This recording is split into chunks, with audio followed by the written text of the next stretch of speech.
ভাই ঠিক করিস এ ধান গুলো নাড়ি দিছ না অল্প গড়াই গুটি অল্প জিরে পর্যন্ত বসি মেরি তা মুই তো একটা কথা কবাস্তাম তোমার বাড়ির থেকে উঠকি আসলো নাই কি তুই কথা কবাস্তাম তাহলে বিশ্বাস করিস না করিস বিশেষ কথাটা বিশ্বাস আছে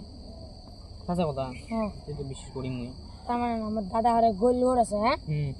তুই যদি দুয়ার যে খারা হয় ওই দুয়ার দেবে সাইড ডাইরেক্ট দেখা হয়নি মানে সেই লম্বা বিরাট বড় নাকি হ্যাঁ একদম তার মানে মেলা লম্বা ইলে গল্প শুনে মোর হাতে শুনি চাই মোরটা শুনবো কত তা ধান নাড়ি দিছ না হুম। তা বেলাটা মেঘগুলি আসি বেলাটা ধরিন থাকি এলি ধানে রে ইলে ধানে রে তারা সেমা পড়ি গিয়ে তার মানে তা একটা কোটা আছে বুঝছি কোটাটা দিয়ে সবগুলো মেঘগুলি এক এক টানে তো লম্বা কথা লম্বা কোটা কোটাটা বিচ্ছিস তাদের গোল ঘোরা